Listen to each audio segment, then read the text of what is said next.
San Francisco. I'm Ben Kaplan, and this is the podcast where we define who we are and who we want to be. We are diverse. We are innovative. We are inclusive. We are change makers. Problem solvers. Activists. Leaders. Citizens. We are open-minded. Optimistic. There's hope for a better tomorrow. And you gotta give them hope. This is the podcast that's more than a podcast. San Francisco, they are the world champion. We are San Francisco.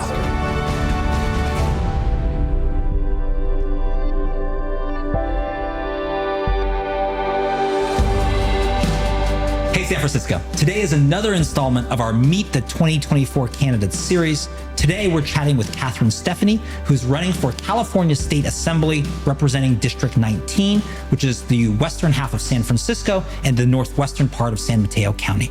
Supervisor Stefani is a current member of the Board of Supervisors representing District 2, the Marina, and she's a longtime resident of Cow Hollow.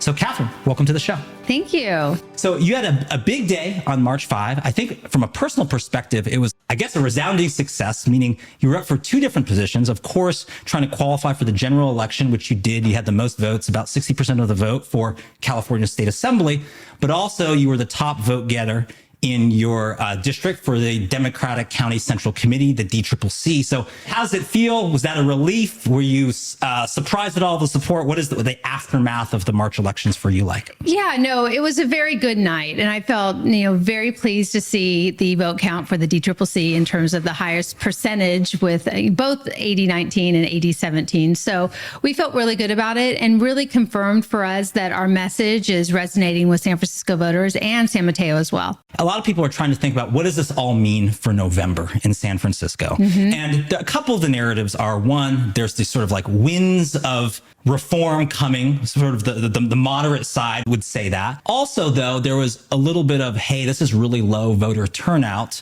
What does that mean? Particularly, we have a presidential election year, but is there enough enthusiasm about this? Well, I think the trends are continuing along the lines of people wanting their city to be safe. They want more housing created in their city. They want their public schools to teach all sorts of subjects, including algebra. I think what you've seen in 2022 with the recalls and an incumbent supervisor losing his seat in District 4, and then what you saw in this primary is a consistent voter turnout that, wants, I think, the basics that they deserve from their government. And I'm interested in your perspective on new people entering politics in San Francisco. You had a long career. You were a deputy district attorney in Costa County. You were a legislative aide, both here in the city to different members of the boards of supervisors, but also the mayor of San Jose, other places you work. So what is it like for you being an elected official now? Did you always think you would be? Did you think you would be more of the behind the scenes person?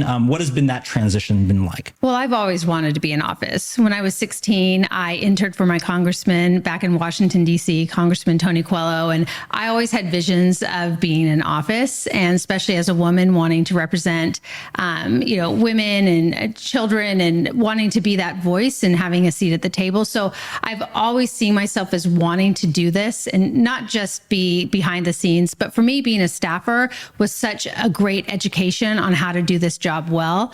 But in terms of lifting up others, one of the things I ran for the Democratic County Central Committee back in 2010, and I did not make it. And I had no name ID and was just an activist, a lifelong Democrat that really wanted a chance. And so when I look at the DCCC results, I'm really excited that we have been able to lift up a lot of activists that really want to represent their city and want to represent the Democratic Party.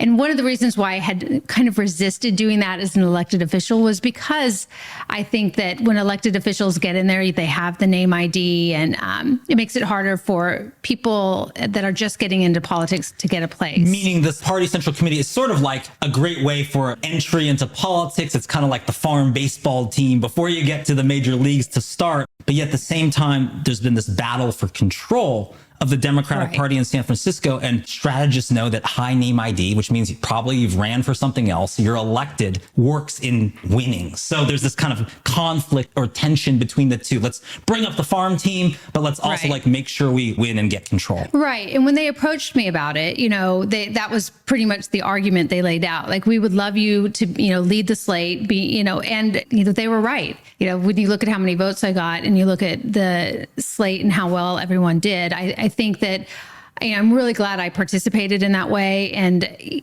I think the DCCC definitely needed a makeover. So I'm really happy about the results. I know there's kind of this stepping stone from, you work in San Francisco, maybe you get the promotion to Sacramento. You mentioned Jackie Spear, which is an interesting case of someone who, of course, like in the, U.S. House of Representatives, who actually made the decision that she felt she could have more impact going back to local on essentially what is like the equivalent in her area of like the Board of Supervisors. What do you think about that notion of like, there's a lot of room to make an impact on local now more than ever before? Do we have to just be kind of like stepping up to like the next level? I think people who really have public service in their hearts and who are really led by wanting to do the most good for the most people find where that place is.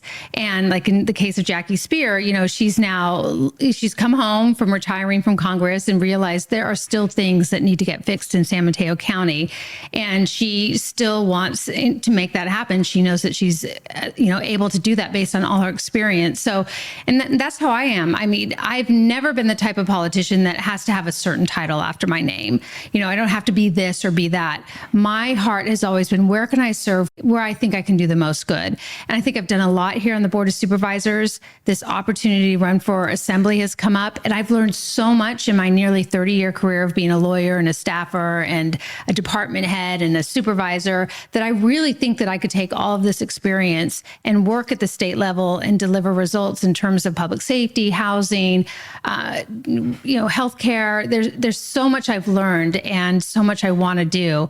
So I think like if you have public service in your heart and that's really what you want to do and your why, you just find where you're meant to be and make it happen. You, of course, now represent District 2, which is key neighborhood is the Marina. You live in Cow Hollow now. What is it like? Because I think how you became an elected official on the Board of Supervisors actually relates even to the mayor's race right now, because you were a legislative aide in District 2 for multiple members of the Boards of Supervisors. But the most recent person before you took office was Mark Farrell. You were appointed when he became interim mayor for that 6-month period.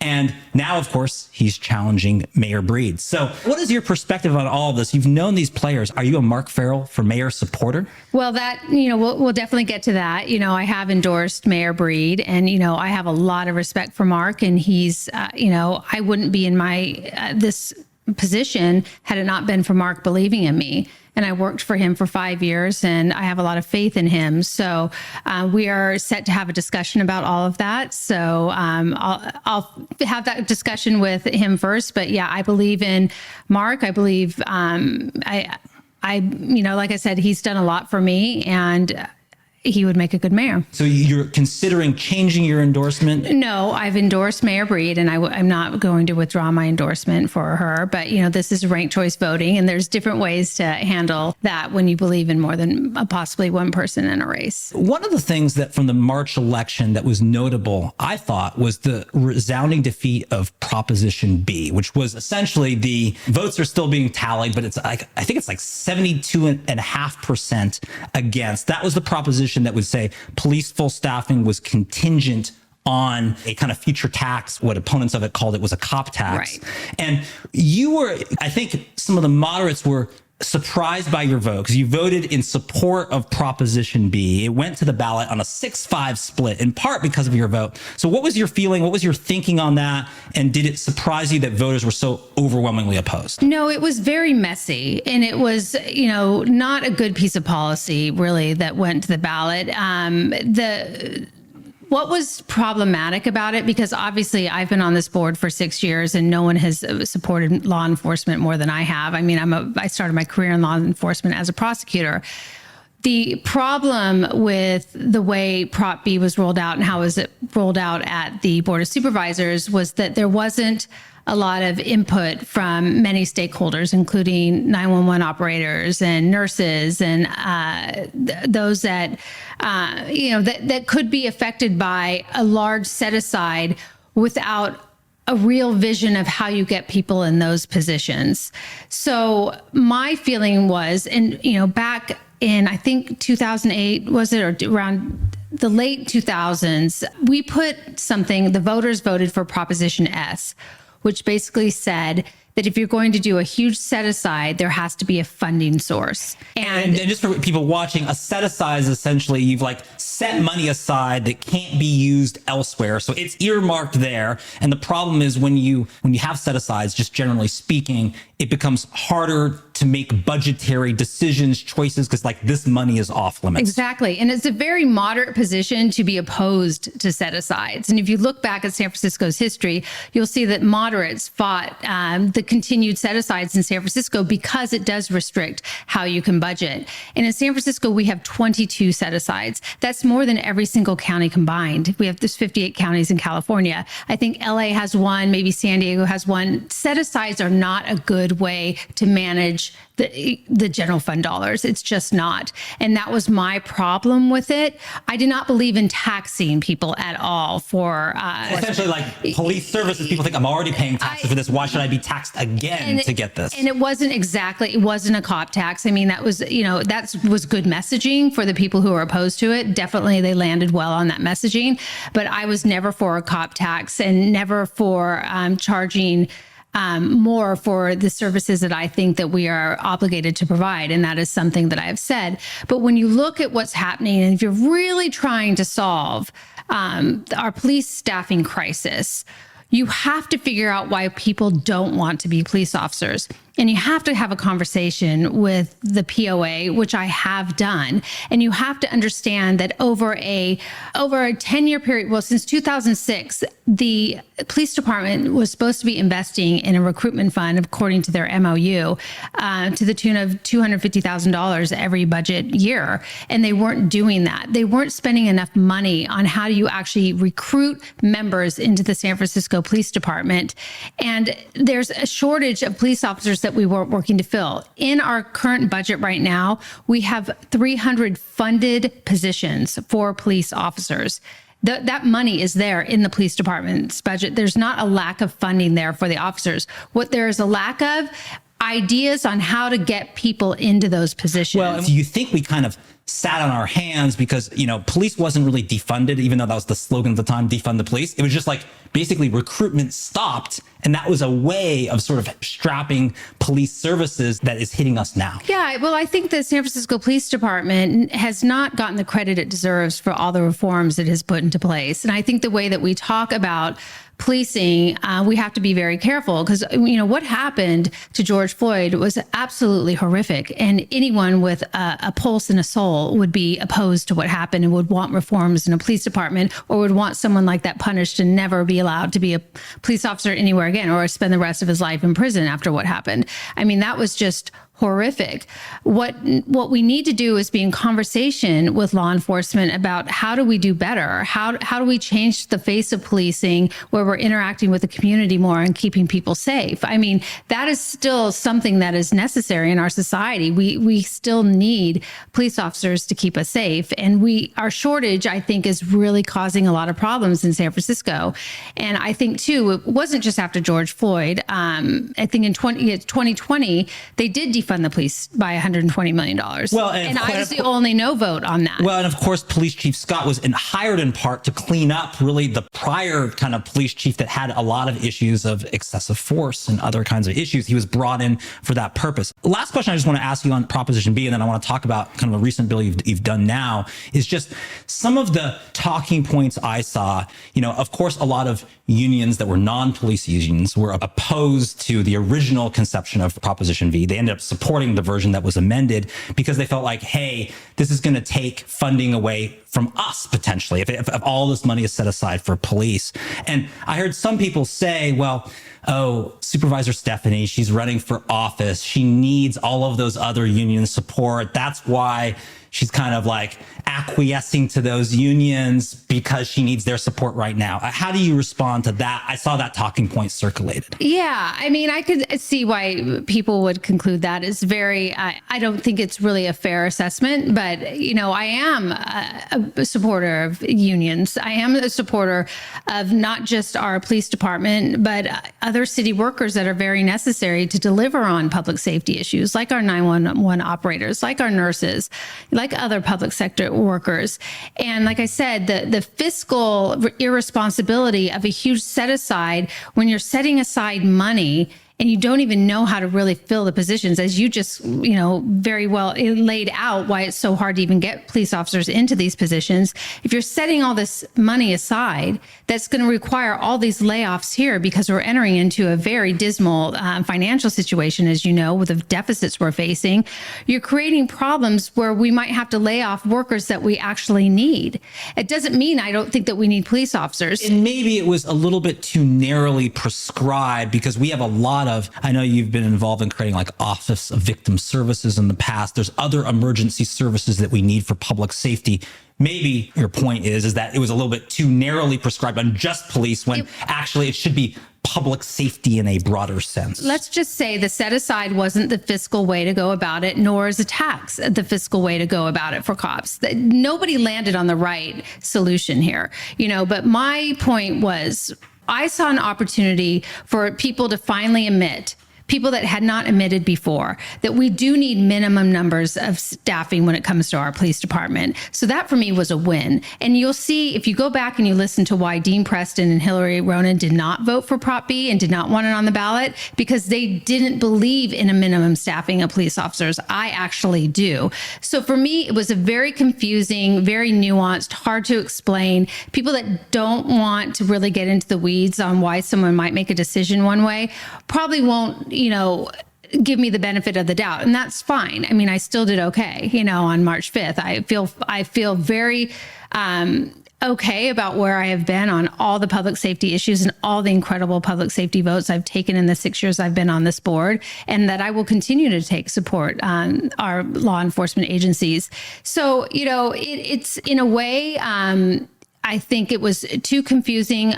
It was so muddied by the time it got to the voters that the fact it didn't pass was probably a good thing, so that we can start all over and really figure out how do we actually work together to make sure that we are providing enough police officers and we're taking the right steps to get them into those roles, while at the same time protecting our other workers that are essential as well.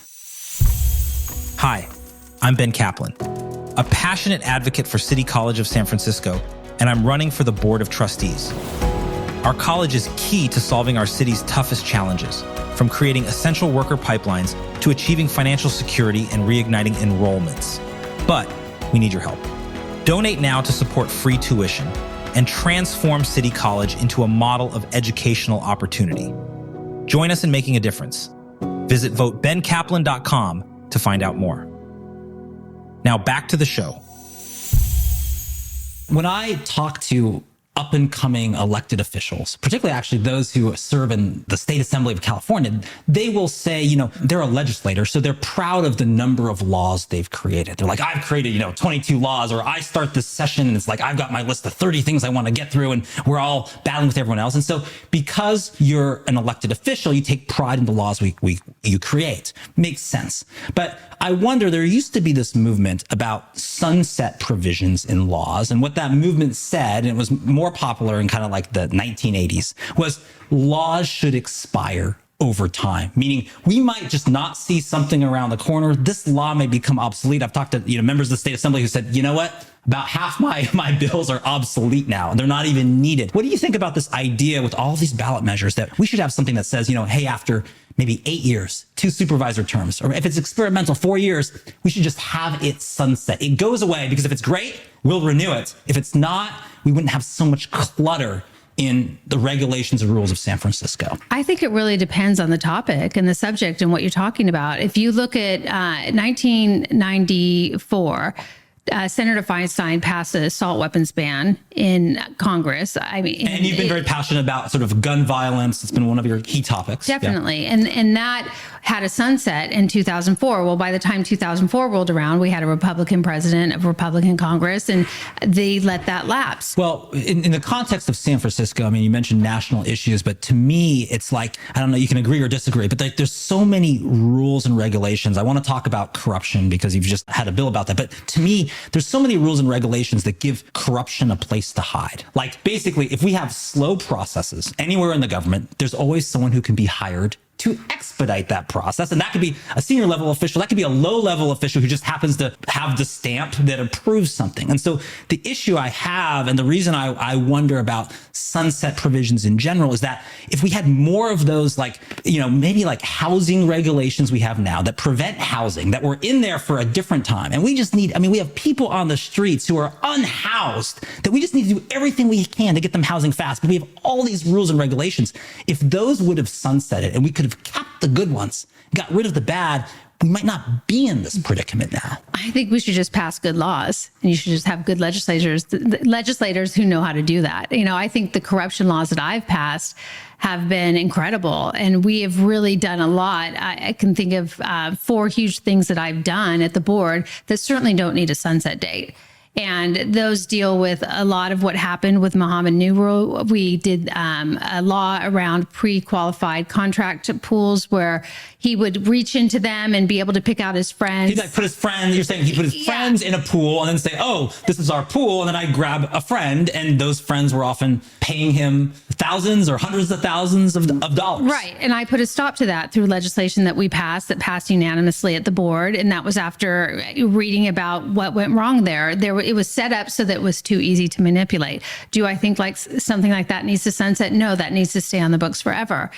The other, that was the No Graft Act. And then also my Good Grant organization, after reading an audit, we found out that over a 3-year period, departments gave away $5.4 billion to various nonprofits or grantees, almost 6,000 grants with no oversight, no open solicitation, nothing, no transparency, no paperwork. This money was given away. And, you know, when you look back, again, that law passed unanimously. I created a new admin code, 21G. Aaron Peskin said this should have been 25 years ago. This is done. It was a huge piece of legislation. And do I think something like that should sunset and go away? No, it's a good law that should stay on the books forever. Well, let's talk about budget, and we can agree to disagree on sunsetting. My opinion is, hey, if it's good, if it's as good as you say it is, we'll renew it. But let's talk about your recent bill, which is recently passed, which is about having performance metrics for nonprofits, having it standardized across the city. You also have, you know, more of like requirements of supplying data. It's empowering the city comptroller to do more than just sort of like check basic finances of these organizations, but to actually look at their performance. So that's a bill that was just passed. You proposed it. Do you think this will make a difference in terms of how we spend money? I know we want more accountability, but to me, it's shocking. And I feel like people don't know this. Like, okay, we have a $14.6 billion budget. We're talking about $1.7 billion that's going to nonprofits. That sounds like 12% of the budget, which is still quite a bit. People are like, oh, still 12%. But then when you look at the amount that's actually discretionary, in aggregate, that's about 4.5 billion that we really have control over. So 1.7 billion out of 4.5 billion. I mean, this is like close. This is over 1/3 of the budget. We're essentially outsourcing to these groups, to your point, with very little accountability. So do you think this kind of accountability legislation will have an impact on the budget itself? Because maybe some people are accountable, but maybe we shouldn't be outsourcing so much of core city services and our social safety net and just hoping someone else delivers. Yeah, I mean, we do rely on nonprofits to deliver a lot of city services. I mean, it's more expensive for the city to deliver them than it is to contract out sometimes with nonprofits to deliver on housing and healthcare and recovery services, things like that. So we need those nonprofits. And there are a lot of good nonprofits doing very good work. I happen to be on the board of directors of one for a while back for the homeless prenatal program. They did incredible work. So I don't want people to get the impression that there's nonprofits out there not doing good work. work, because there are many of them. What we've seen in the press, every few weeks, right? There's like a scandal of someone using a nonprofit, like their $100,000 expense account for trips to Tahoe, and they're billing it to the city. Right. And what even people say, well, that's not happening everywhere. Well, the problem with that is that people lose faith in their government. And that's a big thing. That is a huge thing. You don't want people losing faith in their government. Then they don't vote. Then, they're angry. They don't believe that their government is working for them. And this is not good for democracy. So you need to get a handle on where your taxpayer dollars are going and are they being spent wisely. And I think I know my legislation is going to make sure that that is happening. I am so excited about this legislation. Again, it's passed unanimously. Supervisor Ronan said, positive things about it. It was a good piece of legislation that we took a long time to work on, because we had the nonprofits involved, we had the departments involved, the controller's office, and we came up and landed on something that we're going to have a centralized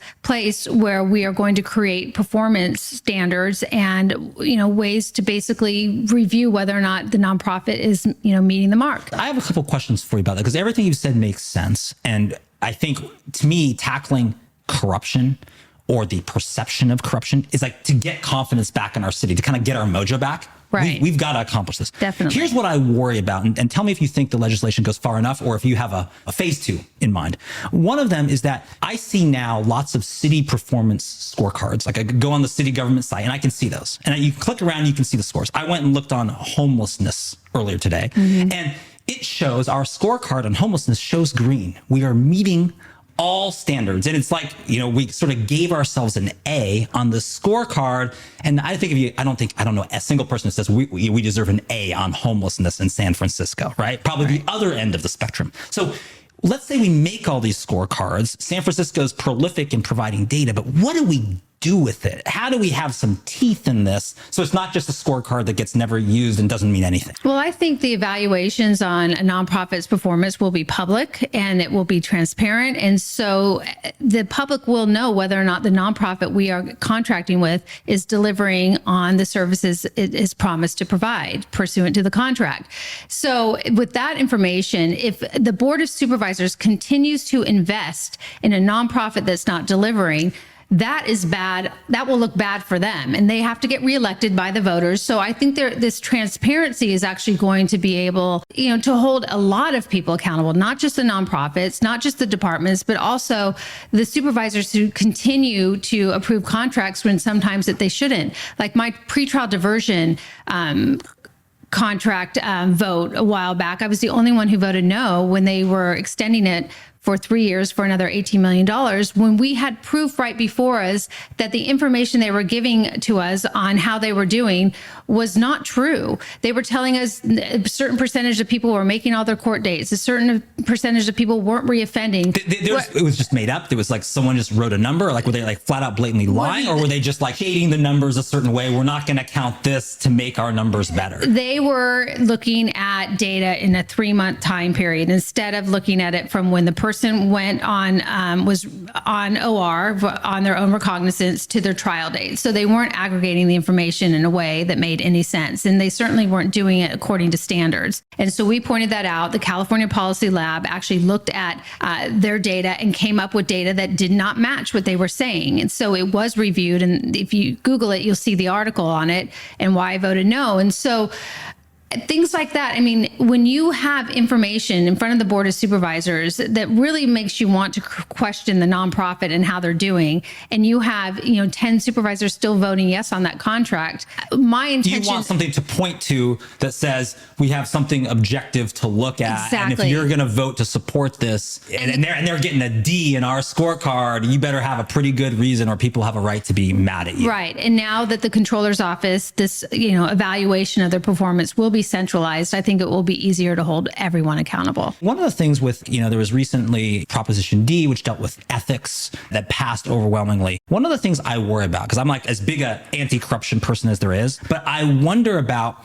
when we add more rules and more regulations that slow down processes, how can we be like firmly against corruption, but also not slow down process? I'll give you an example. We want to be fair in how we hire. We don't want favoritism. We don't want like someone's best friend hired, which there's been instances of corruption of that. So we do all of these rules to say we've got to hire people in a fair way. But then lo and behold, we're incredibly slow in hiring people because we have so much to do. Another one would be housing, where we have so many things. Okay, make sure this is, we want good environmental sound policy. We want to make sure this doesn't have a negative effect on the community. But we put all of these things in place and oh my gosh, no one can get any housing built. So how do we add more oversight, more rules, but without slowing down the process and just making things, we've tried to be so fair that now we just can't get anything done. Yeah, I mean, you'd have to give me a specific example, but more process always could be an impediment. Again, it just depends on what the subject matter is. With housing, we've really tried to streamline a lot of that. And even with business, the permitting process, we've tried to streamline that as well. It is, but then you see things like, I think there was a case the Chronicle wrote about it, of like someone who's trying to open a restaurant in a vacant space, or I think it was a bakery. They're going through all these hoops and they said, oh, I thought there was a law that's passed that says we have to do this in 30 days. Our permit is expedited in 30 days. And then they find out, it turns out, no, that's 30 days when it's on San Francisco's desk. We start the clock. If it's stuff you have to do, it doesn't count. And now this lasts years. So it's like, we just need speed, because I feel like we don't have a sense of the state of emergency we have on so many crises. What can we do? And it's like, I'm for oversight, but not if it slows it down. Yeah, no, I agree with you. I definitely agree. That's why I've voted for every streamlining piece of legislation that's been put in front of me. So I do think we need to find a way, a quicker way to get things done. And now, what about another, I think, interesting topic is you've been a champion of victims' rights. Mm-hmm. People, and I know, I mean, it was a big battle in especially the DA recall of like, are we prioritizing the rights of criminals over the rights of victims? It's a big discussion. One of the things I wonder is, how do we do that more effectively? I feel like for instance, things that sound good, like we want police officers having, less admin time, do more policing. But some of that admin time could be taking a police report, making sure that gets registered so we can pursue it. And there's so many people in San Francisco who've been victims of property crime who feel like they've been told, I shouldn't even file a report. Nothing's going to happen. So what should we do more for victims, whether it's something small or something big, to feel like we have faster responses, because 911 is slower than ever. 311 response is spotty. Some places it's good, some places it's not. What about just getting faster response to instill more confidence in San Francisco? That's exactly why I put Prop D on the ballot in 2022, and why it passed with about 60% of the vote, is because there are victims of crime that aren't really offered anything from the city, and victims of crime that might not ever see a police officer, never see a case, that never goes to trial, and yet they still need help. They're still victims, and so that's why I created the Office of Victim and Witness Rights, which is going to consolidate. We have so many different services for victims in so many different departments. It's all spread out all over the place. So right? What's happening right now is that they are going through the process and they are interviewing the departments, and they are going to consolidate the victim services that we do have under this one department. It's only 4 positions. It's actually going to save money. And we're going to make sure that, if there is a victim of crime or someone, and it's out of the realm of law enforcement, because a lot of victims of crime don't really want to get involved with law enforcement, or especially in the domestic violence sphere. There's a lot of reasons why people might not want to go to law enforcement, but they're still victims of crime and they need help from the city. And so even you're a storefront owner, your window has been smashed for the 5th time. We have a program at OEWD that can help you pay for that window. Again, it shouldn't happen in the first place, but the reality is it does. There's all these little programs that we want to consolidate to a place where if you're a victim of crime, you can go to the city and you can get help. It also creates a right to counsel for domestic violence victims, which is definitely necessary. That again, it's something separate from the court case that might be going on, that gets the victim help that they need to get out of that abusive relationship. So, I've always been victim focused since I was a prosecutor right out of law school, and through all my time working in government, I definitely believe that we owe more to the victims that we give them. And I feel like right now, if I was going to identify like what would give people confidence in their city again, not even just city government, but just confidence in the city, what could we do? It's like, one, making sure that there is no corruption, that people who are in positions of power have the best interests of city at heart. Two, be responsive. So if something happens to me, if I'm a victim of something, we're going to track down every lead. We're going to do everything we can to do that.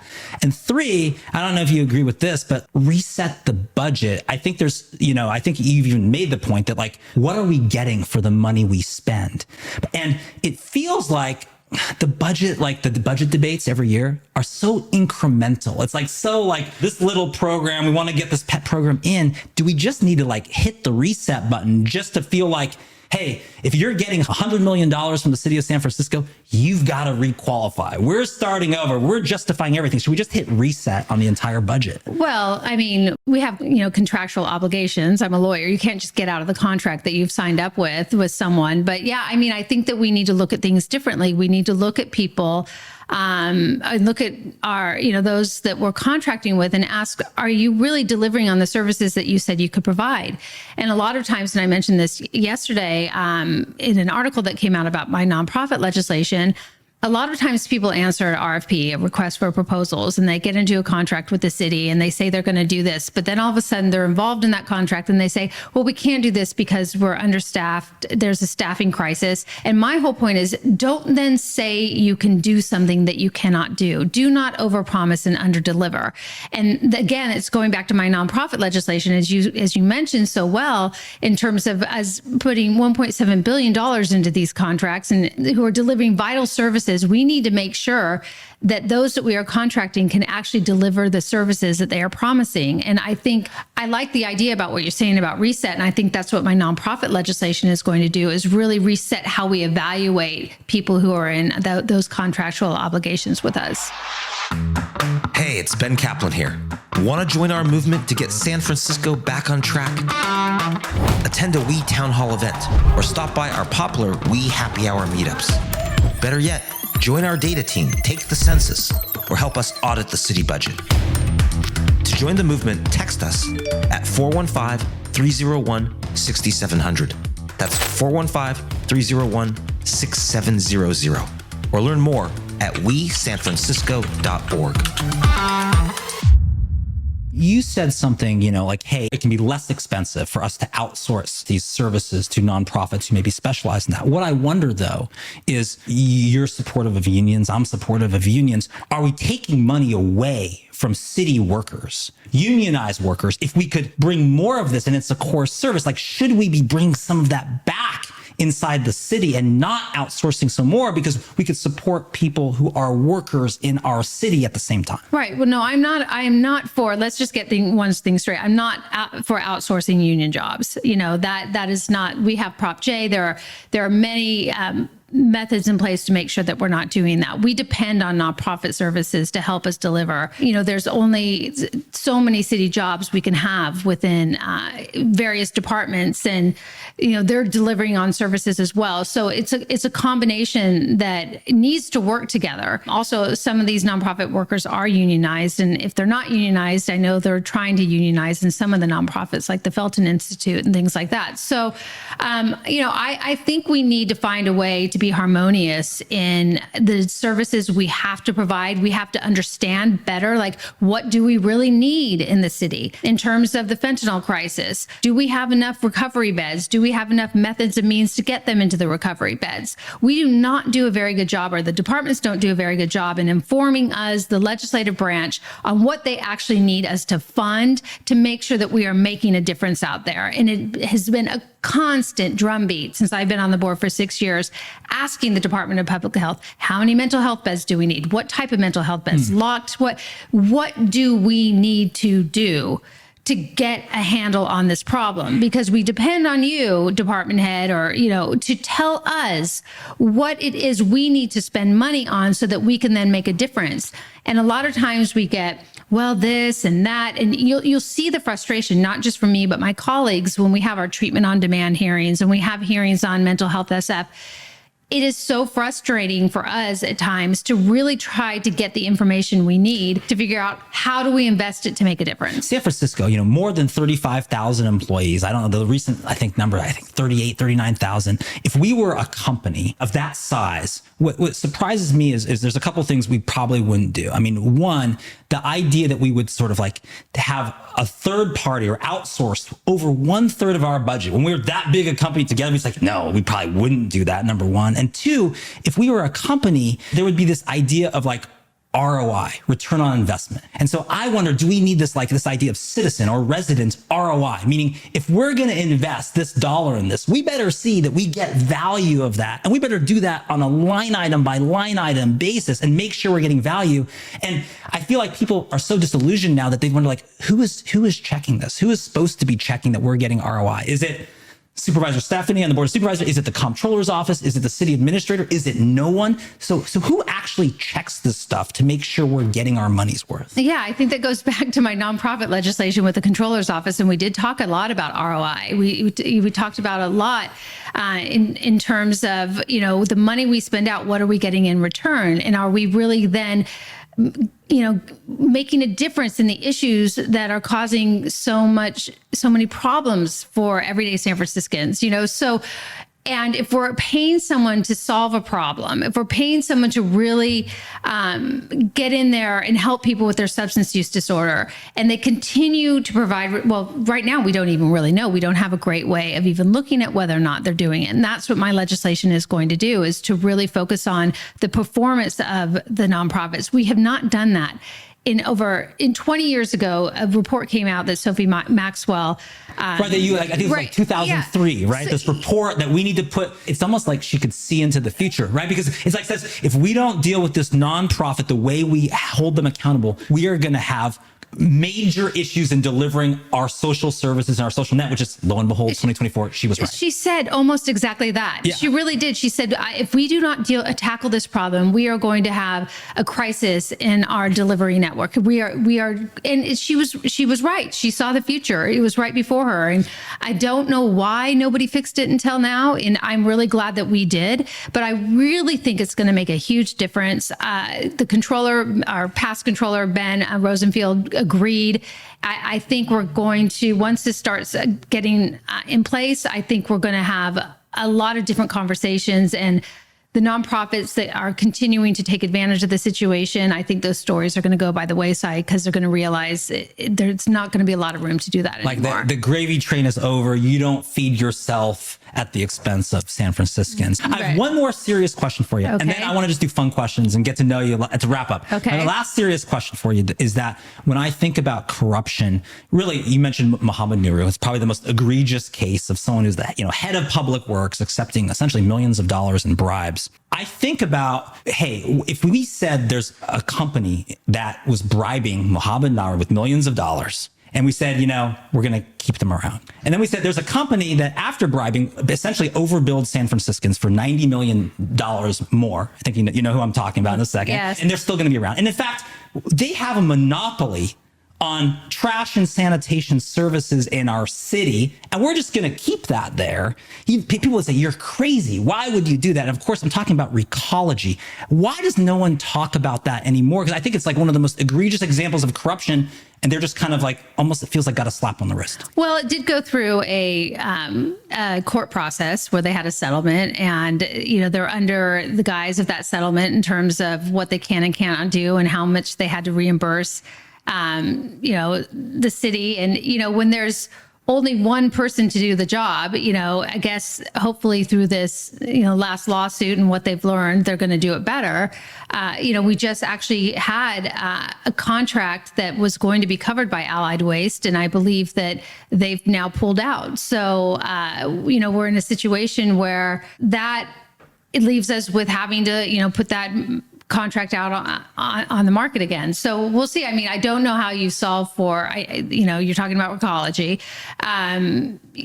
It did go through a process where they had to pay huge fines, and hopefully they learn to do better. But until there's another competitive contractor out there, that's the company that we do, are, and that we're doing business with. it's the reason why maybe we don't want monopolies and we want more competition. But I'm always for more competition. Okay, well, sounds good. Well, to wrap up, lightning round, just to get to know you a little bit better. You're a mom, as Yes. you've mentioned. Just so for people to know, like, what kind of mom are you? Are you a fun mom? Are you a tough mom? Are you I think my wife's over there who's a mom also is watching as well. You're kind of like your mom's style, just to get to know you better. I think I'm a really fun mom, and I'm always, I'm a very honest mom. My kids and I have an incredible relationship. They can tell me anything. Do they comment on your campaign? Do they tell you, Mom, I didn't like that, I did, or do you not talk politics? Oh, you should meet my 14-year-old daughter. Yeah, she has an opinion about everything, but she keeps me in line. And my 19-year-old son, he voted for the first time,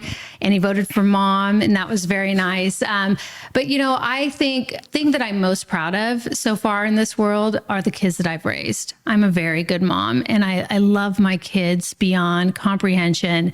And I'm so blessed to have, them in my life. They mean the world to me. Second question is, campaigns are hard. You're out there, you're meeting a lot of people. When you just need to get away, clear your mind, do something else, remember that there's more to life than San Francisco politics. What do you do? What is your go-to? I exercise. I run, swim, work out with my trainer. For me, exercise has always been where I Is go. this daily exercise? Is this once a week? Or how do you fit that all in? Well, I try daily, but that doesn't always work. I have a Peloton, and but I make sure, for me, I don't do the triathlons that I once did, but my last triathlon was actually a year ago this month in Hawaii. So, exercise to me is what keeps me sane. There you go. And I know my wife's, she's an open water swimmer, swims from Alcatraz to San Francisco. So there you go. Okay. And then also, where do you go?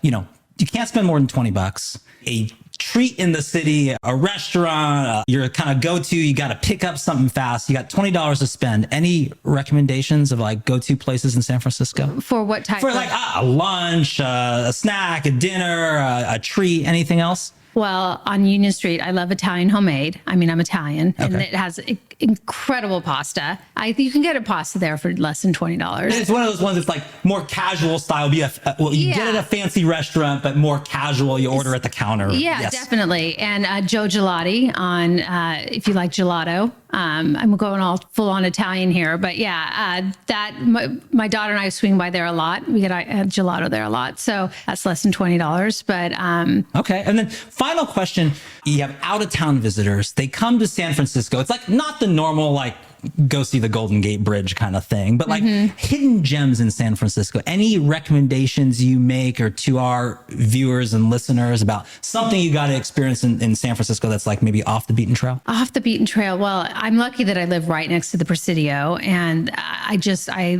love being in the Presidio. The tunnel tops are, I don't know if you've been out there, but they're absolutely amazing. Great kids playground. I have a 3-year-old and a 2-year-old. We go and there. Battery Bluffs, which is also open before tunnel tops. I mean, I love the Presidio. There's so many hidden gems, like the Lover's Lane Walk. There's so many hikes in the Presidio.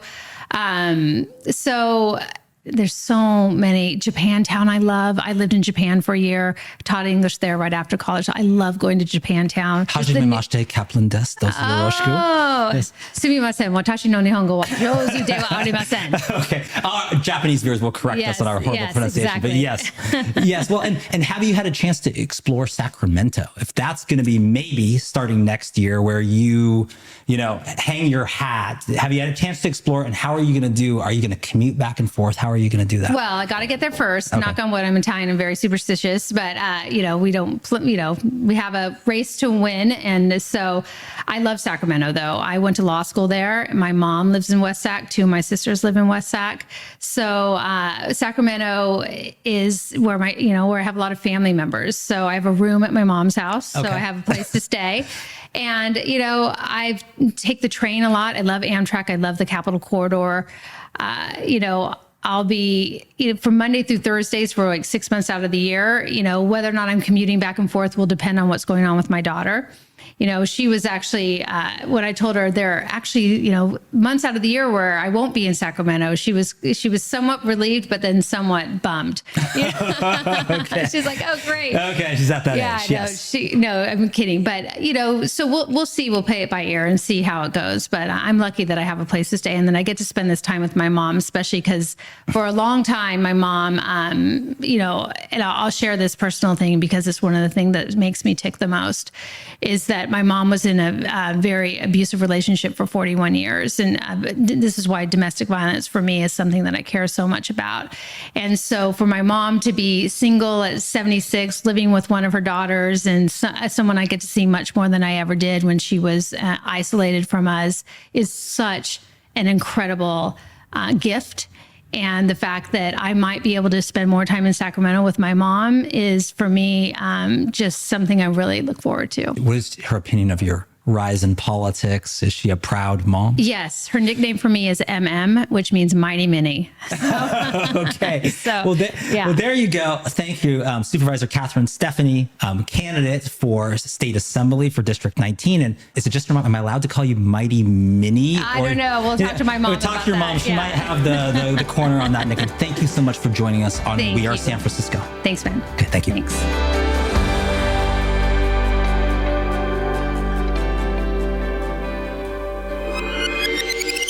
This was brought to you by Top Thought Leader. Find out more at topthoughtleader.com.